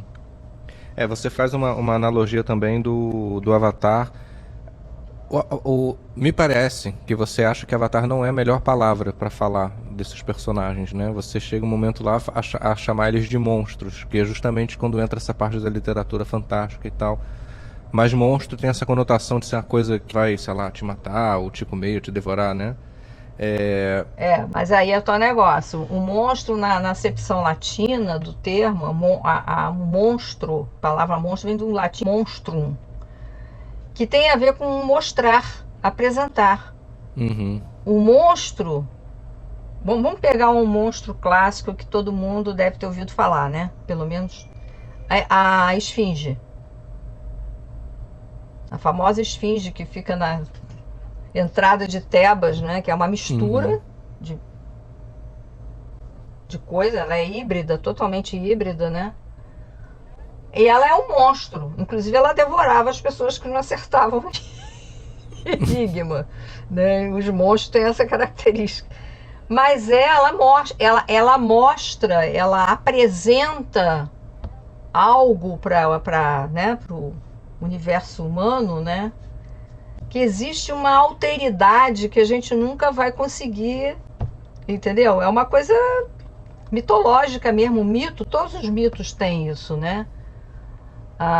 Os mitos de origem, principalmente, geralmente são os monstros tectônicos, né? São aqueles que saem da terra. Você vê isso até hoje nas histórias, né? Dos monstros da indústria cultural contemporânea, né? Eu vejo meus netos aí, tem lá, sai das profundezas, não sei de quando, um ser. São os mesmos monstros com outros nomes. Então, quer dizer, eu acho que eles estão sempre apresentando esse lado enigmático, né? Tem um enigma. Uhum. O Freud vai falar sobre isso. Ele diz que a criança, por exemplo, ele vai falar assim, que a criança, a primeira relação que a criança tem com isso exatamente são com os bonecos. Né? Aqueles bonecos que você dá para a criança, Uhum. né? Seja um bichinho de pelúcia, Uhum. seja uma boneca mesmo e tal. E na criança, que ainda não tem essa divisão entre realidade e fantasia muito, né? Depois é que vai criando isso, sempre há uma expectativa da criança. Pode ser uma expectativa assustadora, aí vai depender muito, assustadora ou não, de que aquele boneco de repente começa a falar com ela. Uhum. Com o tempo, isso pode virar um elemento de terror. Aquele filme, por exemplo, do brinquedo Chuck. Chuck, Uhum. né? É um horror. Ali é um caso de terror, Stephen King. Uhum. É um personagem de Stephen King, né? Acho que foi ele que, não sei, mas é algo parecido assim, né? Então, assim, é um brinquedo, um boneco, Que mata os que é um outros, boneco. os humanos. Mas esse é o grande medo que a criança tem. Que a criança, ela pode se colocar as duas posições. Ou aquilo fala e de repente me engole, ou então se torna meu melhor amigo. Uhum. É. Né? Aquele da Peppa, por exemplo, que tem O aquele dinossauro. Eu me lembro dos meus netos vendo a Peppa, né? E ele era ligado, é um monstro, Uhum. não deixa de ser um monstro, né? Ligado no dinossauro dele o tempo todo, né? Tava vendo outro dia o Toy Story também, que é essa ideia justamente dos brinquedos falarem, né? Os brinquedos terem uma vida, Exatamente. dilemas e uma vida, né? Não, e uma vida à parte, mas que de repente está em conexão com a vida humana e representa um pouco os dilemas da vida humana. Uhum. Né? Tem lealdades, tem concorrência, competição, tem egoísmo, tem todos os valores humanos ali, exatamente. Eu acho que aqueles filmes assim maravilhosos para a gente poder pensar isso. A relação com o brinquedo é muito importante para você criar esse engajamento nos mundos imersivos. Eu acho, porque vão ser ambientes em que essa relação com o objeto vai ter que ser muito importante. E nem sempre esses objetos são outro boneco. Vai ser coisas. Você vai ter que se sentar numa cadeira, você vai ter o sofá da sua casa, vai ter o jardim da sua casa, seja qual for o ambiente, a mesa. Não sei como é que eles estão pensando, né, os cenários, quais são os cenários disponíveis, né, mas no Second Life você tem de tudo, né? Você já viu que tem de tudo. Né? Então... Uma outra coisa que você falou também que me marcou lá é sobre a mobilidade, quase como se fosse uma imigração. Você sai do mundo real e você emigra pro metaverso, né? E também essa ideia de que o avatar, ele não é um ser... ele meio que tem ele transcende o usuário por trás dele, né? É quase como se ele tivesse uma vida própria também. E aí isso às vezes parece quase ambíguo. Se você está imigrando para lá, é porque o avatar tem vida só por sua causa, mas ao mesmo tempo o avatar tem uma vida que vai para além de você. Exatamente. É uma ambiguidade mesmo ou eu que entendi errado? Porque você continua, veja bem, a sua casa está lá. Por exemplo, enquanto eu estou aqui conversando com você e vivendo essa minha outra vida aqui, que é a minha vida real, né? RL. A minha casa tá lá, os meus vizinhos estão lá, entendeu? As pessoas vão ver a minha casa. Se eu tiver deixado o meu terreno aberto, elas podem entrar na minha casa, podem sentar no meu sofá, entendeu? E quando eu chegar lá dentro, eu vou receber um monte de mensagem, as pessoas vão continuar mandando mensagem para mim, porque eu faço parte de vários grupos, então as pessoas vão mandar. Porque veja bem, eu construí primeiro uma reputação, tem uma rede, né? A rede que você cria lá dentro. Você não cria rede lá dentro a partir daqui de fora. Ninguém sabe quem é você daqui de fora. Sabe se você quiser. Algumas pessoas lá sabem quem eu sou na vida real, porque já são muitos anos. Mas muita gente não sabe quem eu sou. Mas me deixam mensagem, olha, vai ter a reunião assim, assim, assim, assado, não sei o que. Vocês estão discutindo lá a situação da Ucrânia, a guerra? Sim. Tá uma situação complicada, porque a Linden Lab, a gente estava esperando que a Linden Lab se pronunciasse sobre isso, né? Mas, assim, eu imagino, porque lá tem usuários russos, tem usuários ucranianos, evidentemente. A Linden Lab se expandiu muito pela Europa nesses últimos anos, né?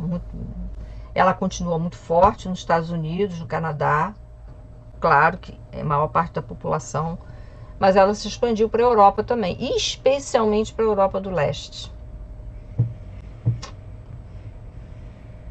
Entendeu? É como o Philip Rosedale fala, quer dizer, a gente sabe que os americanos que estão no Second Life não são a grande maioria não são americanos que moram em Nova York, nem Los Angeles. São grandes cidades americanas que têm milhões de... Dificilmente você vai ter um usuário frequente nova-iorquino ou de Los Angeles. Mas América Profunda... Mas tá lá, Alabama, Nebraska... O que eu conheço de gente dessa região, entendeu? Tá tudo lá. Porque são comunidades muito pequenas, né? A gente sabe que os Estados Unidos tem um interior, né? Que é um interior muito caipira, né, no sentido versus cosmopolitismo das grandes cidades, do leste e do oeste. E são cidades muito assim, que a vida social... Não tem nada. Vamos convir, ela não é hollywoodiana, né? É aquela coisa da escola, da igreja, as pessoas trabalham, né? Tem uma vida muito controlada, polícia, ou seja, é um negócio meio complicado nos Estados Unidos, não é essa, né? No leste, a mesma coisa, num certo sentido, diferentemente, claro, com outras características. Não é também Paris, não é Londres. Não sei. Portugal tem muita gente, hein? Porque Portugal tem esse interior profundo também, né? Outro dia mesmo eu fiz uma apresentação para a Universidade de Aveiro, um pessoal lá que está criando uma comunidade no Second Life de Amial. Conhece Amial? Amiel é uma aldeia. É uma aldeia onde moram 60 pessoas. Caramba. São 60 pessoas idosas que moram nessa aldeia, mas é uma aldeia muito tradicional. Que eu acho que é uma aldeia onde se fazem aqueles doces gostosos, né? Doces portugueses. Sim, todos são gostosos. É uma das aldeias. Que legal. E essa universidade de Aveiro. Tem um doce chamado ovos moles, que são criação de Aveiro. Foram criados lá. Pois é. E esse Amial é uma aldeiazinha minúscula que eles estão criando todo no Second Life para fins de turismo mesmo, com um objetivo de fazer uma relação turismo real, quer dizer. Uma coisa que vai acontecer muito, que eu acho que o metaverso vai ser muito importante, vai ser a questão do turismo digital, turismo virtual. A internet já é Mas para as pessoas visitarem, turismo. Tipo, sei lá, eu vou visitar Moscou ou eu vou visitar um lugar maravilhoso, no sentido de que não existe, né? Você pode ter, no Second Life, você pode fazer desde uma cidade, capital, Moscou, uma parte de Moscou, como tem Paris, como tem Londres, como tem Nova York. Eu faço a maquete da cidade só você real. Procurar lá, que pode ser uma réplica de pelo menos uma parte da cidade. Né? Não vai ser toda a cidade, mas pode ser uma réplica de uma cidade. E dentro dessa cidade você pode ter um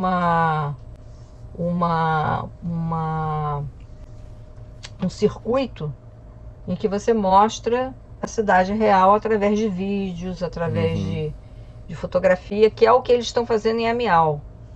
Tem podcast sobre a aldeia, com a história das pessoas que vivem lá. Tem um itinerário para você fazer. Aí também tem a foto, tem a imagem, tem o vídeo, mas também tem um ambiente imersivo que você está tendo ali, fazendo o seu avatar andar naquele lugar. Gente, isso é inteligência artificial. Você está ensinando ao avatar. Ah, bom, isso é uma outra coisa que a gente tem que falar, né? O avatar, ele Tá aprendendo. Ele está aprendendo. Quer dizer, quando você tiver um desenvolvimento maior dessa questão que eu acho que está tendo, né? Esse avatar, ele começa a ser mais do que o... Aí sim a gente vai ver uma transmutação aí que eu acho que é interessante. Você fala que o humano... Você cita o conceito de metamorfose também, né? Então o humano sofre uma metamorfose quando ele se transforma no seu avatar, é isso?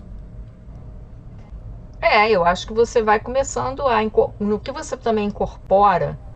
Uma outra coisa interessante que acontece com esse processo de avatarização, você tem a humanização do avatar, né?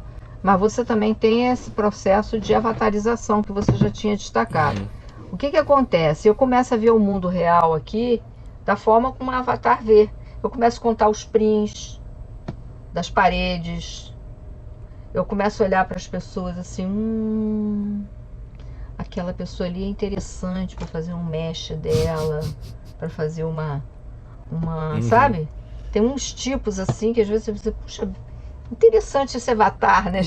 Eu e os meus amigos, vocês são um avatar interessante. Ou seja, você acaba trazendo para o mundo de cá as categorias do mundo, né? Porque lá quando você vai fazer um objeto, ou você vai comprar um objeto, dependendo da sua situação, você vai querer saber quantos prints ele tem. Porque tem um problema de prints, né? Por exemplo, se eu vou comprar uma casa, eu tenho que ver o seguinte, quantos prints essa casa tem? Uma casa bonita, que eu acho ela linda e tal, mas tem que ver quantos prints ela tem, porque de repente não vale a pena eu comprar, porque é muito print pro meu terreno. Meu terreno não tem essa... Aqui você pode fazer essa contabilidade. Aí você começa, sabe, ter uma relação com as coisas aqui que é diferente do que você tem. Entendeu? Eu acho que tem várias passagens, tem várias... Para os dois lados, né? Conversas que se passam na medida em que você é muito socializado nisso. Eu sou muito afetada por essa experiência, te confesso isso. A agência sobre mim foi muito grande, foram 15 anos. Então você acha que conhecer outros metaversos é quase como uma traição ao Second Life, aos seus avatares do Second Life? Não, de forma alguma, de forma alguma. Eu tenho mais ou menos assim a ideia de que eu não vou achar tão interessante e nem também eu vou ter tempo. Consome muito tempo. Para eu poder ter a mesma experiência que tive com Second Life. Eu tive tempo de ter essa experiência com Second Life. E aprender a usar também, né? Que a gente estava falando disso outro dia também. Eu não vou ter tempo para isso. Tempo, inclusive, tempo de vida. Eu não sei se eu vou ter mais 15 anos e 20 anos, entendeu? Eu espero que sim, mas eu já estou numa outra fase de vida que o que eu acumulei com Second Life me permite fazer muita coisa com isso, né? Então eu já posso conhecer mais, até discutir mais, ter mais propriedade para escrever as coisas que eu tenho escrito, falar sobre, mas isso não impede de eu ter também fazer uma visita, conhecer e tal, experimentar. Isso não, eu sou aberta a isso. Eu só não fiz ainda porque aí é o tempo real. Nesse momento que eu estou vivendo. Estou com muito trabalho e tal. E, bom, a gente já passou quase 40 minutos aqui. Tem algumas perguntas finais. Você vai ter que fazer uma baita. Isso aí é o trabalho Você pode fazer 1 e 2. De repente a gente faz 2. Tem as considerações finais, né, que é uma conclusão reflexiva para você fazer sobre a conversa, mas tem essas últimas perguntas que eu tinha colocado aqui, que são mais íntimas, digamos assim, né? Que é quantos avatares você tem, qual é o seu preferido, e que você de repente conta mais alguma história, aquela da refinaria de petróleo, muito boa. Então, para você falar um pouco, eu queria saber se falar sobre os seus avatares para quem não é residente é uma coisa íntima demais ou se é normal, assim, como é que... Não, a gente nunca Não fala. fala. A gente nunca fala muito sobre os nossos avatares para pessoas que estão fora do mundo e que têm uma relação totalmente externa e tal. Uhum. Nem mesmo lá dentro você dá muito assim. Existe uma questão do segredo, né? Quer dizer, é uma cultura muito interessante. Não é que as pessoas escondam que elas não têm avatares alternativos, mas elas também não gostam de revelar quem são esses avatares alternativos para qualquer pessoa. Uhum. Porque as pessoas vão fazer julgamentos delas a partir daqueles avatares. Entendeu? E aí você não vai saber lidar bem com isso. Vai ficar. Então, assim, eu gosto muito de todos os meus avatares. Eles foram criados com assim, interesses muito específicos, né? Mas, assim, eu me afetei muito por eles, né? Cada um tem uma agência muito forte sobre mim. Eu sinto saudades deles, eu tenho necessidade de estar com um e não estar com o outro, entendeu? Então isso é uma coisa muito interessante. Tem, sabe, essa coisa de... Agora, por uma questão de necessidade, até porque ela é a chefona,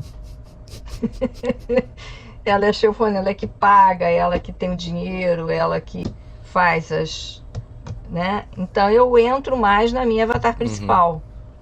Eu tenho com ela uma relação mais intensa, né? Eu gosto muito dela, ela tá muito... Mas, assim, às vezes ela me incomoda um pouco, porque eu gostaria que ela ficasse mais realisticamente, mais próxima do que eu sou hoje. E eu ainda não consegui fazer isso de uma forma harmoniosa. Por exemplo, eu não consegui envelhecê-la da forma como eu gostaria. Mas você gostaria que ela ficasse mais parecida com você no mundo real? Não igual a mim. Não quero uma cópia de mim, mas que eu pudesse fazer um avatar que tivesse os atributos de envelhecimento mais próximos dos meus. Tá? Eu não consegui fazer isso. Então ela é uma avatar jovem. Consegui colocar umas ruguinhas nela, umas marcas mas que evidentemente não tem essa característica que tem o meu rosto hoje. E entendeu? Você ainda não tem corpo. É só essas questões, né? Eu tô mexendo no shape dela para ver se ela fica mais, né? Mas enfim, é isso. Agora os outros, como são bem diferentes mesmo, eu já não tenho tanto problema. Aí às vezes eu gosto de ficar com esses outros mesmo para poder fazer outras coisas e tal. Mas enfim, atualmente eu tenho o quê? Acho que são 5. E aquela história da... Eu já tive mais, mas eu abandonei. É um bom momento para ter a refinaria de petróleo agora, né? O preço do petróleo explodindo. A refinaria de petróleo, ela é muito... outro dia até eu tava vendo ela, né? Eu tava vendo um vídeo que eu fiz dentro dela. Cara, muito interessante. Me senti muita saudade daqueles tempos. Mas ela fica... Quando eu tinha saído... É uma construção, você precisa ter o espaço para ela ficar lá, né? Quantidade de PRIM que eu não tenho no terreno atual que eu tô. Hoje eu tô num terreno pequeno. E é só alugado? Você não quis comprar? Você nunca quis comprar? Não, na verdade lá você não compra. Você sempre aluga. Né? Ou você aluga da Linden Lab, ou você aluga da Linden Lab, uma terra né, que foi quase da State. Né? Ou então você aluga de um terceiro. Atualmente mas eu o não terceiro tô com ele comprou, né? Linden. Se ele tá alugando. Não, lá atualmente na verdade, você paga o aluguel por Uhum, mês. Você não compra, a compra é uhum. zero. Tem lá um mecanismo que você compra por zero, mas você Paga um paga aluguel, entendi. o que interessa mesmo seja para o intermediário, seja para a Linden, você vai pagar o aluguel Uhum. mensal. Que é em dólar, né? É. No caso da Linden, uma ilha inteira, $295. Por mês. É muita É. coisa, no momento em reais é muita coisa, né? Vai sair do meu cartão de crédito uma fortuna. Porque o Então, Decentraland, por exemplo, você pode comprar. Você compra uma land, que é um quadradinho. E se eu comprar um quadradinho do lado, eu posso formar um estado, né? Um state, né? Que é quando eu junto mais de um quadradinho. E aí, uma vez que eu compro, eu posso alugar. Mas eu sou de fato o dono daquele quadradinho. Enfim, e eu faço o que eu quiser. Eu não pago uma mensalidade, entendeu? Por exemplo. você comprou Isso, definitivamente, é é meu. seu? Não, ali não. Você paga sempre o aluguel mas você faz tudo que você quiser. Você inclusive pode subalocar, Uhum, uhum, né? Você pode sublocar, então não tem problema nenhum. No final das contas, são métodos distintos, mas uhum. não sei, né? Porque talvez eles estejam fazendo ainda uma coisa muito inicial, né? Então eles querem a garantia que você vai. Bom, não posso dizer nada sobre isso. Quer dizer que eu não posso entrar lá se não tiver um lugar. Não, você pode entrar. Você pode entrar e ficar perambulando por lá. Mas se Tá, você quiser tá. construir uma casa, por exemplo, ou construir um museu, tem muito museu lá. O que mais tem é museu e cassino. Se você quiser construir um museu lá, você precisa alugar um terreno ou comprar um terreno. Sim, sim. Se você quiser uma É, uma loja e loja, tal. exatamente. Mas vamos então para a nossa última pergunta aqui, já estouramos o tempo. Então, alguém que está agora começando a estudar metaverso e saber qual que ele deve entrar, como que ele deve entrar, quais são as tendências. Você acha que o Second Life é a melhor opção? Que, que, que você vê aí de... Olha, eu não posso te falar isso assim, porque o Second Life, sob certos aspectos, ele já é um sistema mais antigo, né? Quer dizer, não sei se a tecnologia dele vai atender no futuro a todas as necessidades, né? Que os metaversos atuais estão pretendendo atender, né? Quer dizer, aí é uma questão aí de mercado que a gente tem que ver, né? O que vai acontecer no futuro? Vai ter mais metaversos, os metaversos realmente estarem em pleno funcionamento para as pessoas fazerem as suas escolhas. Mas eu acho que ele é uma boa experiência. Quem pode ter essa experiência, porque você pode entrar gratuitamente, né? Uhum. Pode É só alugar, a questão do hardware, independentemente de né? você ter uma conta. É, tem a questão do hardware, né? Mas independentemente de você ter uma conta premium, você pode alugar também, se você quiser e tal. Fazer uma experiência. Lá você pode pagar por semana, não precisa pagar por mês. Tem gente que Uhum. paga semana a semana, né? 15 dias e tudo mais. Quer dizer, você tem uma experiência, vê.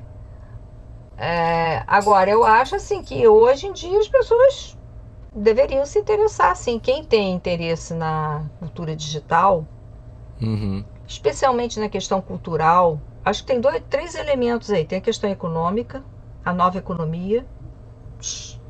Você falou logo no início, né? Criptomoeda, a economia está toda indo para a internet, já é. Uhum. Acho que os metaversos vão fazer isso mesmo, né? Então, não tem jeito.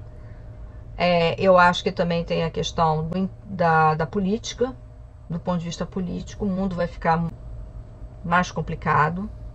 Não vai se viajar tanto quanto se viajava antes, não vai, né? Tem a questão toda ambiental, Uhum. climática, pandemias e tal. Então, o metaverso acaba sendo uma coisa também nesse sentido. E tem um aspecto cultural, gente. Tem uma cultura aí de entretenimento, lazer, de enfim, que está indo. Tem uma indústria cultural que está indo, está desembarcando nos metaversos. Uhum. Não tem jeito. Eu tenho a impressão que daqui a pouco você vai ter festival de música. Sabe esse Já negócio tem alguns, desses festivais de música que. Esses festivais de música que tinha no presencial. Uhum. Tem vários festivais na Europa que aconteciam na Uhum. Europa, no mundo, enfim, Rock in Rio, mas tem outros. Uhum. Tomorrowland, com esses DJs todos. Isso vai tudo pro digital, porque é a única maneira que você tem para você poder reunir, sei lá quantas Milhares de pessoas. milhares de pessoas do mundo inteiro. Isso não vai mais ser possível na vida real, assim, com tanta facilidade. Ainda não é. Aqui ainda é arriscado, entendeu? Não sei como é que está na Europa.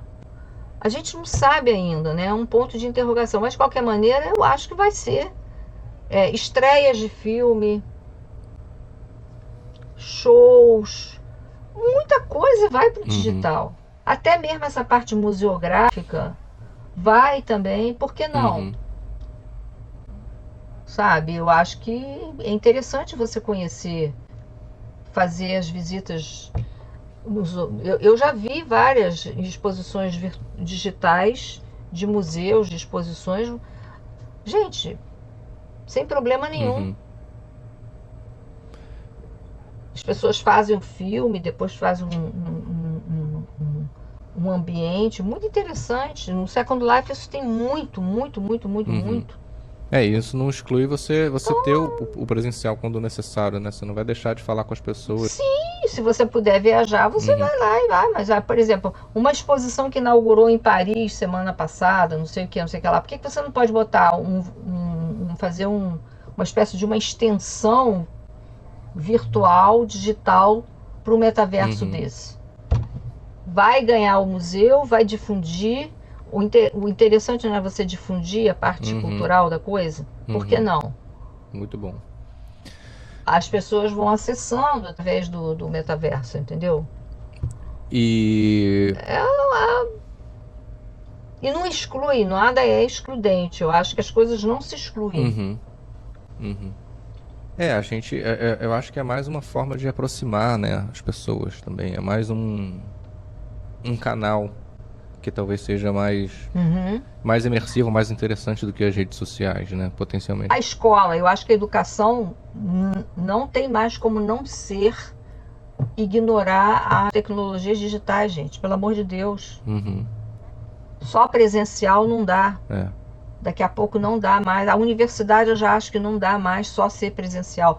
Tem que ter o presencial, mas você vai ter que usar cada vez mais, porque o material todo está sendo digitalizado. Isso é uma boa pergunta. Qual é o espaço que o presencial vai ter na educação, por exemplo, quando o metaverso entrar nisso? O que sobra para o presencial? Não, sobra muita coisa que é o contato. Contato com a pessoa, eu acho que sim. Eu acho que você não vai fechar escola nenhuma, você não vai deixar de dar aula presencial. Mas eu acho que cada vez mais, especialmente em determinadas disciplinas, em determinadas áreas de conhecimento, o mundo imersivo, os laboratórios. Há certas disciplinas que dá para você fazer laboratórios digitais, com apoio em material digital, entendeu? Seja em filme, vídeo, documentário, mesmo 3D. Arquitetura, por exemplo. Verdade. A própria arte, né? Museu também, que você estava falando. Urbanismo. Quando você quiser pensar uma reforma numa área da cidade, por que você não pode usar um metaverso para você fazer uma maquete? Em vez de você fazer maquete, essa experiência teve no Second Life, o pessoal de São Francisco, quando eles fizeram lá uma mudança da cidade de São Francisco, eles fizeram uma mudança acho que foi uma mudança que eles fizeram do metrô lá deles, daquele trem, daquele bom.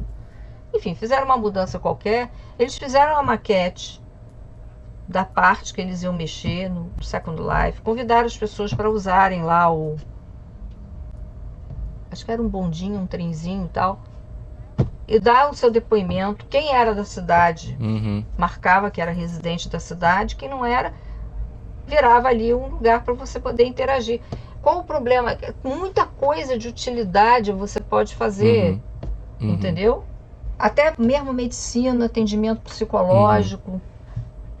Vai ter Um monte muito. de aplicação. Eu sou muito otimista nesse sentido. Eu não sou. Agora, eu acho que radicalizar, impor, obrigar, não.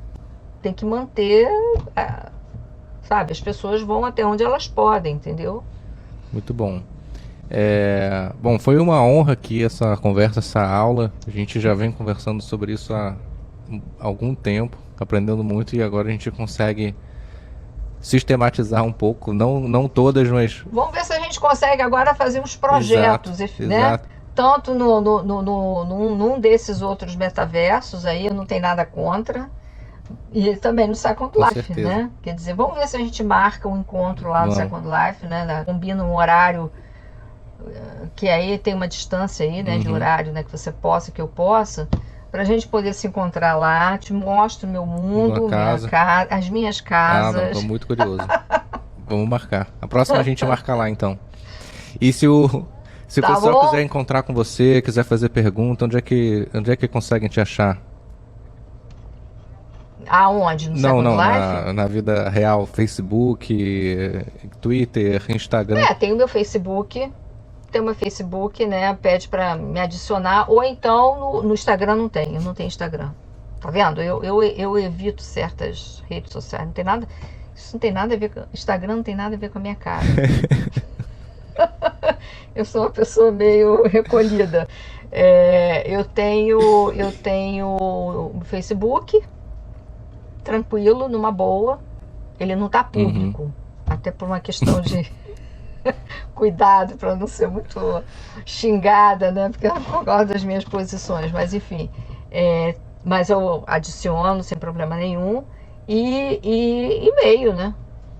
Aí a gente marca algum lugar que a gente possa... Vamos colocar enfim, se a pessoa quiser... Vamos colocar os links aqui na descrição do episódio.